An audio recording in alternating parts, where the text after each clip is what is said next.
اور حضرت be be حوا کو جدہ شریف میں اتارا گیا جہاں ان کا مزار بھی ہے. بالکل صحیح. اچھا پھر یہ ایک دوسرے کی تلاش میں رہے, اللہ اکبر. تلاش کرتے کرتے یہاں عرفات میں آ کے انہوں نے ایک دوسرے سے اللہ ملاقات کی. اکبر. ملاقات جو ہے وہ عرفات میں وہ ہے. عرفات میں. اللہ. اسی لیے ایک پہچان کی وجہ سے اس کا نام عرفات رکھ دیا گیا. سبحان اللہ سبحان اللہ. صوفیہ اس میں سے ایک بات استنباط بسم کرتے ہیں اللہ ارشاد ہو. اور وہ فرماتے ہیں کہ حج کا سارا خلاصہ یہ ہے کہ یار کو پہچاننا. اللہ اکبر. حج اسی کا ہے جس نے ہائے یار ہائے. کو پہچان لیا, اور جس نے پہچانا نہیں ہے اس کا کوئی حج نہیں. بالکل صحیح. بہت شکریہ خواجہ صاحب, آپ نے بہت اچھی بنیاد ہمیں فراہم کر دی گفتگو کو آگے بڑھانے کے لیے. مفتی صاحب میں بھی چاہوں گا کہ اسی حوالے سے مزید آپ اس میں کچھ ایڈ اپ کرنا چاہیں. جی تو بہت شکریہ. میدان حضرت پیر عرفات صاحب نے بڑی خوبصورتی سے اس کے حدود اربع اور اس کی وجہ تسمیہ کا احاطہ کیا ہے. میدان عرفات کی جو وجہ تسمیہ ہے اس میں پہچان اس کا بنیادی عنصر ہے. جی بالکل درست. بظاہر یہ پہچان حضرت آدم و حوا علیہ السلام کے مابین ہے, لیکن جیسے پیر صاحب نے ارشاد فرمایا ہے کہ قیامت کا جو حشر کا میدان ہے وہ بھی میدان عرفات اور اسی جگہ بالکل صحیح. وقوع پذیر ہوگا. اور اس وقت جب لوگوں کی نظروں سے حجابات اٹھیں گے تو معرفت جو حاصل ہوگی وہ لوگوں کو اپنے اعمال اور اپنے حساب سے حاصل ہوگی. اللہ اکبر. تو جو تو ایمان نہ رکھتے تھے ان کے لیے تو پہچان اور معرفت صرف اتنی ہی ہوگی کہ ہم نے جن چیزوں کا زندگی میں انکار کیا وہ حقیقت ثابت ہوگی. اللہ اللہ. لیکن جو عرفاء ہیں, جو اہل اللہ ہیں, جن کے قلب عشق الہی اور محبت الہی سے جلے ہوئے ہیں, جنہیں اس رب کائنات کے حقیقی دیدار کی طلب اور تڑپ نے دنیاوی زندگی میں ہمیشہ بے چین رکھا, اور اس حقیقی دیدار اور سچی طلب میں والذین یبیتون لربہم سجدا وقیاما, اللہ اکبر. اور جن کے پہلو تتجافا جنوبہم عن المضاجع یدعون ربہم خوفا وطمعا, اللہ. جنہوں نے اس کیفیت میں زندگی گزاری ہوگی ان کے لیے اللہ رب العزت کی بارگاہ سے جو حجابات اٹھیں گے اور اللہ رب العزت کی ذات کا جو حقیقی دیدار انہیں نصیب ہوگا, تو وہ چونکہ مرکز میدان عرفات سے ہے اور بنیاد ان کے اعمال ہیں اور اس جگہ پہ وقوع پذیر ہوگا اس وجہ سے. بالکل اور ایک یہ صحیح. بھی بیان کی گئی ہے کہ حضرت جبریل امین نے حضرت ابراہیم علیہ السلام کو جو مناسک حج ہیں ان کی پہچان اور ان کی معرفت وہ بھی اسی جگہ اسی میدان میں عطا بالکل فرمائی صحیح. تھی. اور یہ بھی یاد رہے کہ جہاں تک وقوف عرفات کا تعلق ہے نوز الحجہ کو جیسے پیر صاحب نے ارشاد فرمایا ہے, تو اس میں بھی اگر ہم وقوف کرنے والوں کے احوال پہ اگر غور کریں جنہیں یہ سعادت حاصل ہوئی ہے اللہ ان اکبر. ایام میں, تو اس میں بھی اس کا جو حقیقی عنصر ہمیں نظر آتا ہے وہ اس وقت معرفت الہی نظر آتا ہے. اللہ رب العزت کی معرفت اور اس کی حقیقی پہچان نظر آتا ہے جو اس خاص لمحے میں عطا ہوتا ہے. اور اس وقت میں جو اللہ رب العزت کی بارگاہ سے بخشش اور مغفرت کا جو انعام ہے وقوف کرنے والوں کے لیے, وہ ایک ایسا انعام اور تحفہ ہے حج کرنے والے اور ان خوش نصیبوں کے لیے کہ اس دن شیطان جو ہے وہ اپنے سر میں مٹی ڈالتا ہوا اللہ اور اکبر. اپنے آپ کو خاص اللہ اکبر. مراد سمجھتا ہوا وہاں سے آگے پلٹ جاتا ہے, اور اس کے لیے وہ دن ناکامی اور نامرادی کا دن ہوتا ہے. اور ایک خاص بات یہ ہے کہ اس جگہ پہ نبی پاک صلی اللہ علیہ وسلم نے خطبہ حجۃ الوداع ارشاد سبحان اللہ سبحان اللہ. جبل رحمت پر واہ واہ. حضور علیہ السلام نے, اور اس جگہ پہ وہ آیت اتری ہے الیوم اکملت لکم دینکم اتممت علیکم نعمتی نعمتی. ورضیت لکم الاسلام دینا. سبحان اللہ. تو یہ جو شرف اور اعزاز اس جگہ میدان عرفات اور اس مقام کو حاصل ہے, ان ساری چیزوں کو اگر اکٹھا کر لیں ماشاء تو اللہ، اسلام ماشاء کی تکمیل کا بھی دن ہے, کیا کہنا. اور انسانیت کے لیے نبی پاک علیہ السلام کی بارگاہ سے جو ان کی دنیاوی اور اخروی زندگی کی ضمانت کے لیے ایک پورا آپ کہہ لیجئے کہ سلیبس جو عطا یہ ہوا پورا ہے, منشور پورا آفاقی منشور جو ہے سبحان آفاقی, وہ عطا کیے جانے کا دن ہے. اور مسلمانوں کے لیے, ایمان والوں کے لیے قیامت تک کے لیے خوشخبری اور بشارت کا دن ہے کہ وہ جس دین پر ہیں, جس منہج پر ہیں, اللہ رب العزت نے اس کے لیے اعلان کر دیا ہے کہ وَرَضِيتُ لَكُمُ الْإِسْلَامَ دِينًا. سبحان اللہ نے وہ مفتی صاحب، ثابت کیا فرمایا. کہنا، بہت خوبصورت. خواجہ صاحب، مفتی صاحب کی گفتگو سے اگلے سوال کے لیے ہمیں زیادہ راہ مل گیا. خطبہ حجۃ الوداع کی بات ہوئی ہے، تو اس کے چند جو موٹے موٹے ہم نکات کہہ سکتے ہیں، چند ایسی، ویسے تو سارے کی ساری ایک ایک حرف جو ہے وہ آب زر سے لکھے جانے کے قابل ہے، لیکن چند ایسی باتیں جو ہمیں فوری طور پر ہم ہمیشہ سامنے رہیں اور عام زندگی میں عمل کرنے میں ان میں قابل ہو سکیں، کچھ ایسی چیدہ چیدہ باتیں اگر چند ایک ارشاد فرما دیں. جناب والا حضور علیہ الصلوۃ والسلام کا جو خطبہ حجۃ الوداع ہے وہ تو تاریخ میں ایک سنہری الفاظ کے ساتھ لکھا جانا. درست. وہ ایک نصب العین سرکار دو عالم صلی اللہ علیہ وسلم نے عطا فرما دیا ہے، اللہ اکبر. جو رہتی دنیا تک صرف امت مسلمہ نہیں پوری انسانیت کے لیے درس ہے. بالکل صحیح.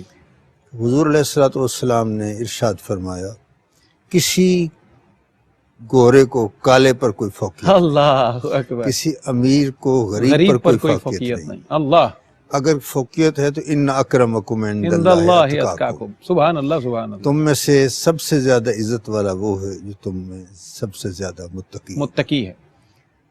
اور یہ جو سبق تھا، یہ جو درس تھا حضور علیہ الصلوۃ والسلام کا، یہ ایک ایسا معیار ہے حکومت کرنے کا اور ایز اے انسان، انسانیت نوازی کا اور انسان بننے کا جو سبق ہے وہ سرکار دو عالم صلی اللہ علیہ وسلم نے اس میں عنایت سبحان اللہ. فرمایا. اور اس عرفات میں، میدان عرفات میں جو برکتیں، رحمتیں اللہ تبارک و تعالیٰ کی طرف سے نازل ہوتی ہیں کا یوم ولدتہ امہ، اللہ وہ ایسے ہوتا ہے جیسے اس کی ماں نے اس کو آج ہی جنا ہے. اللہ اکبر. یہ ہم چونکہ جتنے لوگ وہاں پہنچتے ہیں یہ اس ذات کے دروازے پہ بیٹھے ہوئے ہیں. بالکل صحیح. اور جب صوفیہ فرماتے ہیں جب آپ کسی دروازے پہ بیٹھے ہیں نا، اگر وہ دروازہ ہے تو ایک دن ضرور کھلے گا. بھائی سبحان اللہ سبحان یہ اللہ. کون کھڑا دربار ہمارے، آہا. کبھی تو صاحب پوچھے گا. ہاں ہاں ہاں ہاں. تو ہم اس کے دروازے پہ کھڑے ماشاء ہیں، اللہ ماشاء اللہ. تو وہ انشاءاللہ ہمیں وہ ضرور نوازے گا، ضرور عنایت فرمائے گا. سبحان اللہ. اور حضور علیہ الصلوۃ والسلام نے اس میں یہ بھی ارشاد فرمایا کہ شاید یہ میرا آخری خطبہ ہے، اس کے بعد میں حج نہیں کر سکوں گا. اللہ حضور علیہ الصلوۃ والسلام نے پیشگی ارشاد فرمایا اور پھر سب کو یہی درس دیا، یہ سب کو یہی تبلیغ کی کہ کوئی کسی کو کوئی فوقیت نہیں ہے، اللہ. اور اگر فوقیت ہے تو تقویٰ کے اعتبار سے. بہت خوبصورت خواجہ صاحب. مکرم ناظرین، پروگرام کے پہلے حصے میں ہمیں میدان عرفات کے حوالے سے، جغرافیہ، اس کا حدود اربع، اس کا محل وقوع، فضیلت اور اکرام کے حوالے سے ہمارے دونوں اسکالرز نے بہت خوبصورتی سے ارشاد کیا. یہاں پروگرام میں ایک مختصر سا وقفہ ہے اور خواجہ صاحب کے اس جملے کے ساتھ میں وقفے کی طرف بڑھ رہا ہوں جس میں آپ نے فرمایا کہ سخی کے دروازے پر بیٹھا رہنا ہی سائل کی شان ہے، کبھی نہ کبھی انشاءاللہ وہ دروازہ ضرور واہ ہوگا اور سخی ضرور مہربان ہوگا. ایک مختصر سا وقفہ. ناظرین، ایک دفعہ پھر آپ کا خیر مقدم ہے پروگرام سرزمین حجاز میں.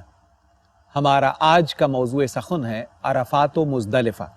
مجھے بڑھنا ہے قبلہ مفتی صاحب کی جانب. مفتی صاحب قبلہ، جبل رحمت ایک ایسا مقدس مقام جس کو بچہ بچہ جانتا ہے میدان عرفات کے حوالے سے، اس عزت والی سرزمین کے حوالے سے. تو جبل رحمت کے حوالے سے آپ ہمیں کچھ آگاہی دیجئے. یہ جو مقدس پہاڑ ہے اس کی فضیلت کیا ہے اور اس کا تعلق، اس کی نسبت کس کس طریق سے ہے، ارشاد ہو. دیکھیں جی، میدان عرفات میں اونچائی پہ موجود وہ چوٹی جس پہ اب علامتی طور پر ایک سفید رنگ کا ستون جی بالکل ایسے زیارت کو ملتا ہے. بنیادی طور پر تو اس کی پہچان نبی پاک صلی اللہ علیہ وسلم نے چونکہ اس کے اوپر کرم فرماتے ہوئے خطبہ عطا فرمایا، سبحان اللہ. اور چونکہ وہاں سے پورا جو میدان ہے وہ نشیب پر ہے، اور حضور علیہ السلام کا معجزہ اس وقت یہ ظاہر ہوا کہ ہر موجود صحابی نے یہ سمجھا کہ شاید آواز بالکل اس کے قریب سے آ رہی ہے. اللہ اکبر، اللہ اکبر. اور اس کے بعد سے جب تک مسجد کی باقاعدہ مسجد نمرہ کی تعمیر وہاں نہیں ہوئی ہے، اس وقت سے پہلے تک جو خطبہ ہے، خطبہ حج، وہ اسی جبل رحمت پر ممبر بچھا کر خطیب جو ہے وہ خطبہ ارشاد کرتے تھے. بالکل حج کا جو صحیح، خطبہ ہے اس کی تاریخ پہلی روایت پس ساری منظر یہی ہے، تاریخ یہی درست۔ ہے کہ جو خطیب ہے جس نے خطبہ حج دینا ہے وہ اس اونچے مقام پہ اس کے لیے ممبر بچھا دیا جاتا اور اس کی اوپر بیٹھ کے وہ خطبہ ارشاد فرماتے بالکل تھے، صحیح، جس کی وجہ سے اور چونکہ نبی پاک صلی اللہ علیہ وسلم کے قدم مبارک حضور علیہ الصلوۃ والسلام کی جلوہ گری وہاں اس پر ہے، تو ظاہر ہے عشاق ان 60 سیڑھیوں کو محبت کے ساتھ طے کرنے کے بعد اللہ اس خاص جگہ پہ پہنچنا اور اس خاص جگہ پہ حضور علیہ السلام کی نسبت سے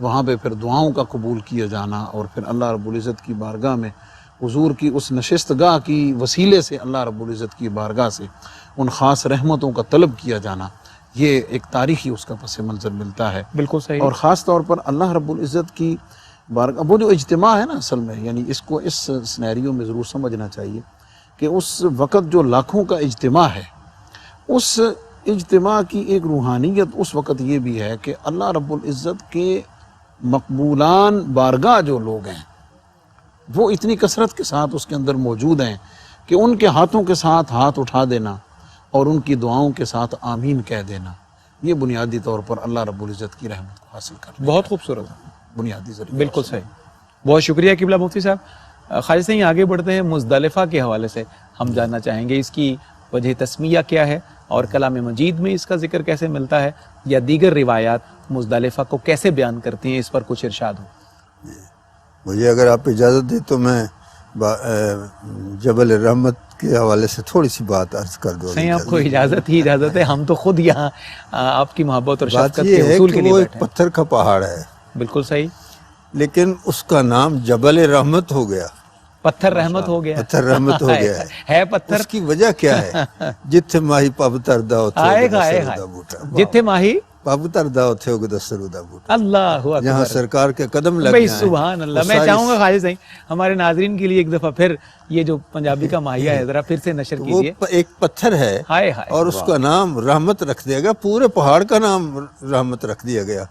قدم تو کہیں کہیں سرکار کے لگے ہیں نا، جی درست، لیکن اس نسبت سے پورا پہاڑ جبل رحمت بن گیا ہے، اور اس کی وجہ یہ ہے کہ جتھے ماہی پب تردا اتھے اگدا سرودا، ہائے ہائے، اتھے اگدا سرودا بوٹا، اتھے اگدا سرودا، اللہ اکبر، جہاں جہاں سرکار کے قدم لگ جائے وہ سارا رحمت بن گیا۔ بھائی سبحان اللہ۔ خواجہ صاحب یہ آپ کا ہی خاصہ ہے اور آپ کی گفتگو سے ہمیں میں جو معافی چاہتا ہوں، ایڈڈ اس معاملے بینیفٹ میں ہوتا ہے نا مفتی صاحب قبلہ، جی۔ وہ یہ جو شعری ذوق کا جو نشہ ہے، جو جب یہ گفتگو دو آتشہ ہو جاتی ہے، جب اس میں جو ہے وہ تحت وما لفظ کے ساتھ، ارسلناک الا رحمت للعالمین، جہاں جہاں حضور کے قدم پڑے ہیں وہ رحمت کی خیرات تو ہر درست، چیز سبحان اللہ کائنات کو سبحان عطا اللہ۔ ہوئی۔ جی خواجہ صاحب، مزدلفہ، جی، مزدلفہ ایک ایسا مقام ہے جسے بڑا متبرک مقام ہے، اور وہاں قبولیت کا مقام ہے کہ وہاں آپ نمازیں پڑھتے ہیں، صحیح، مغرب اور عشاء بھی پڑھتے ہیں، فجر بھی پڑھتے ہیں۔ جی درست، یہ نمازوں کا وہاں جمع ہونا، دو چیزیں، ایک تو یہ ہے کہ وہ مقام بڑا متبرک ہے، اور دوسری بات یہ ہے کہ وہاں نمازوں کا جمع ہونا، جی بالکل ٹھیک، یہ دونوں برکتیں اس جگہ پہ حاصل ہیں۔ اللہ تبارک و تعالیٰ نے اس مقام کو بڑی فضیلت، بڑا درجہ، بڑا رتبہ عطا فرمایا کہ حج کے دوران وہاں رات کا قیام ہوتا ہے، صحیح، جو عرفات میں نہیں ہے۔ حالانکہ عرفات کی اتنی اہمیت ہے، لیکن مزدلفہ میں رات کا قیام ہے، بالکل صحیح، اس میں رات کی بھی برکتیں حاصل ہوتی ہیں اور نمازوں کی بھی برکتیں حاصل ہوتی ہیں۔ اللہ تعالیٰ نے اس کو اس طرح سے نوازا ہوا ہے۔ اور دوسرا یہ ہے کہ کنکریاں وہاں سے جمع کی جاتی ہیں، جو شیطان کو ماری جاتی ہیں، رمی جمرات، یہ رمی بالکل ٹھیک، جمرات، وہاں سے کنکریاں جمع کی جاتی ہیں۔ تو یہ اعزاز اس سرزمین کو ہے کہ وہاں سے آپ نے وہ کنکریاں اٹھانی ہیں، وہیں اسی سرزمین سے اٹھانی۔ وہاں اس سرزمین سے اٹھانی ہے اور وہاں جا کے شیطان کو اپنے مارنا۔ بہت خوبصورت خواجہ صاحب۔ مفتی صاحب قبلہ، میں اسی سوال کے حوالے سے آپ سے بھی عرض کرنا چاہوں گا کہ کیا جو لفظ مزدلفہ ہے اس کی کوئی خاص وجہ تسمیہ بھی ہے؟ جس طرح بعض کا کوئی لفظ جو ہے وہ کسی لفظ سے ڈیرائیو کیا جاتا ہے، تو اس میں اگر آپ گرامرلی اس کا مطلب ہے رات کو اترنے کی جگہ، رات کو اترنے کی جگہ، رات کو قیام کرنے کی، سٹے کرنے کی جگہ۔ چونکہ 10ویں ذو الحجہ کی جو شب ہے، کیونکہ 9ویں ذو الحجہ کو وقوف عرفات غروب آفتاب تک ہے، جی درست. اس کے بعد پھر حاجی جو ہیں وہ پورا سفر طے کرنے کے بعد ساتھ ہی مزدلفہ میں آ کے رات کو اترتے ہیں. چونکہ حاجی یہاں رات کو پہنچتے ہیں اس مناسبت سے اس کو مزدلفہ کہا جاتا ہے. بالکل صحیح. اور قرآن مجید میں اللہ رب العزت نے اس کی جو فضیلت دونوں مقامات ہیں فَإِذَا أَفَضْتُم مِّنْ عَرَفَاتٍ فَاذْكُرُوا اللَّهَ عِندَ الْمَشْعَرِ الْحَرَامِ. قرآن مجید میں اللہ رب العزت نے نص میں اس کا ذکر کیا. اچھا عرفات میں ایک بات ہے اور مزدلفہ کے ساتھ جو ریلیٹڈ ہے وہ یہ ہے کہ ارشاد ہو. قریش نے جو چونکہ اس وقت کی بہت بڑی منڈی تجارتی بنا دی تھی، بہت بڑا میلہ حج جی کو بالکل قرار ہے دے صحیح. دیا بالکل ہے صحیح. تو انہوں نے ان کے ذہن میں یہ تھا کہ چونکہ عرفات کا میدان حدود مکہ سے خارج ہے، جی صحیح. حدود اربع کے لحاظ سے، تو قریش نے زمانہ جاہلیت میں یہ طے کیا کہ ہم جو حج کے ارکان ہیں اس میں ہم وقوف عرفات اور عرفات میں جانے کو خارج کرتے ہیں کیونکہ یہ حدود مکہ سے باہر ہے. باہر. تو نبی کریم صلی اللہ علیہ وسلم نے حکم ربی کے مطابق اس حضور وہاں مزدلفہ تک نہیں، مینا تک نہیں، بلکہ اس سے آگے حضور علیہ السلام عرفات کے میدان تک بھی تشریف لے گئے، وقوف فرمایا اور اس کے بعد پھر واپسی کا سفر شروع فرمایا. تو مشعر حرام، اگرچہ اس مسجد کا نام اس وقت مشعر حرام ہے لیکن مزدلفہ کا دوسرا ہی نام قرآنی نص میں مشعر حرام کہا گیا ہے. دونوں کو ایک ہی لفظ کے ساتھ تعبیر کیا گیا اور اس میں اللہ رب العزت کے ذکر کی جو فضیلت ہے، رات کو قیام، فاذکروا اللہ عند المشعر الحرام واذکروہ کما ہداکم، یہ قرآنی نص جو ہے اس رات کے قیام اور اس کی فضیلت جو ہے اس کو اللہ رب العزت کی بارگاہ سے کلیئر کرتی ہے کہ اس رات میں اللہ رب العزت کی ذکر کی اور اس کی بارگاہ میں مناجات کی، اس کی بارگاہ میں دعاؤں کی فضیلت کتنی ہے. اور اس میں جیسے حضرت پیر صاحب نے فرمایا کہ رمی جمرات کے لیے کنکریاں جو ہیں اکٹھی کی جاتی ہیں، چونکہ حج کے جو اراکین ہیں ایک ان کا ظاہر ہے اور ایک ان کا باطن ہے. سمجھ آ گئی؟ وہ ہر جتنے ارکان ہیں ان میں سے ہر ایک پر ہے. تو صوفیاء نے اس میں جو بڑی پیر صاحب سے ہی یہ برکت لیتے ہوئے جو اہل اللہ نے بیان کی ہے کہ بنیادی طور پر اس رات قیام میں جو سمبولیکلی علامتی طور پر تو کنکریاں اکٹھی کی جا رہی ہیں، لیکن اس رات ذکر الہی کی قوت اور اس کے ہتھیار جو ہیں وہ مومن اکٹھے کر رہا ہے کہ اب واپسی کا سفر شروع ہو گیا ہے اور بقیہ زندگی پتہ نہیں تجھے وہاں دوبارہ حاضری کا موقع ملے یا نہ ملے. آج تو ذکر الہی اور اللہ رب العزت کی یاد کے ذکر کا ہتھیار تو آج اٹھا لے جسے تو نے مرتے دم تک اپنے ساتھ سنبھال کے رکھنا ہے اور جس کے ذریعے سے تو نے شیطان اور شیطانی چالوں کا تو نے قلع کما کرنا ہے اور ہمیشہ اس کے خلاف تو نے سینہ سپر رہنا ہے. اور اس کے لیے مضبوط ہتھیار فاذکروا اللہ عند المشعر الحرام، اللہ رب العزت کا ذکر ہے. اور اچھا ذکر میں ایک بات بڑی لطیف ہے، عام طور پر ذکر سے مراد یہ لیا جاتا ہے کہ یعنی زبان سے کسی کلمے کا ورد کرنا، جی ہاں، بار بار اس کو ریپیٹ کرنا، اس کو ریپیٹ کرنا، اس کا جپنا، اس کو الاپنا، یہ کہا جاتا ہے. یہ اس کے ظاہر معنی ہے. اور ذکر کا حقیقی معنی تو یاد رکھنا ہے نا، جو کبھی نہ بھولے، اللہ جو کبھی بھی تیرے ذہن قلب ایمان سے کبھی بھی فراموش نہ ہو. تو اس کی مشق جو ہے اور وہ ہتھیار جو ہے کہ جب بھی تیرے سامنے کوئی کام آئے، مشکل آئے یا آسانی آئے، بھلائی کا ہو یا شر کا ہو، فذکر اللہ، اللہ کو ہمیشہ یاد رکھو. اللہ اکبر. اللہ یہ اس کی تاریخی اور اس کی مطلب حقیقی اس کی پس منظر ہے کہ رات کو اترنے کی جگہ ہے اور ذکر جو ہے وہاں اس رات کا ذکر اذکار وہ ہتھیار ہے اور اس میں اللہ رب العزت کی بارگاہ میں اپنی عجز و نیاز اور دعاؤں کا نذرانہ پیش کرنا ہے، جس میں حاجی اس رات کو اللہ رب العزت کی اور 3 نمازیں جیسے پیر صاحب نے فرمایا کہ مغرب و عشاء جو ہے وہ ظاہر ہے وہاں پہ آ کے اکٹھی پڑھی جاتی ہے اور پھر فجر پڑھ کے وہاں سے نکلا جاتا ہے. تو اگرچہ وہاں یہ بھی ایک بات توجہ طلب ہے کہ حاجی کے لیے اختیار ہے کہ وہ جب ظاہر دن کا اس نے عرفات کا وقوف کیا ہے، پھر سفر کیا ہے، وہ رات کو چل کے تھوڑا آرام کر لے. آرام کرنے کے بعد پھر جو وقوف کا وقت ہے یعنی صبح صادق کا، اس وقت اٹھ کر پھر اللہ رب العزت کی بارگاہ میں کرے. لیکن خوش نصیب جو وہاں پہنچتے ہیں ان کی پلکیں کہاں چپکتی ہیں، کہاں آتی ہیں. اللہ اکبر. بہت خوبصورت قبلہ مفتی صاحب، بڑی خوبصورتی سے خواجہ صاحب قبلہ نے اور مفتی صاحب قبلہ نے بڑی قیمتی معلومات ہمارے ناظرین کی سماعتوں کے حوالے کی ہیں. میں اس دعا کے ساتھ وقفے کی جانب بڑھ رہا ہوں کہ جس طرح ان دونوں عالی مرتبہ شخصیات نے ان مناظر کی منظر کشی کی ہے، اللہ کرے کہ ہمیں ان آنکھوں سے وہ منظر دیکھنا نصیب ہو اور اسی نورانی اور مقدس ماحول کا حصہ ہمیں اللہ رب العزت جلد از جلد اپنی مہربانی اور فضل سے بنا دے. ایک مختصر سا وقفہ پروگرام میں. جی ناظرین، آپ کا ایک دفعہ پھر خیر مقدم ہے پروگرام سرزمین حجاز. آج اس مبارک نشست میں ہمارا موضوع سخن عرفات اور مزدلفہ کی سرزمین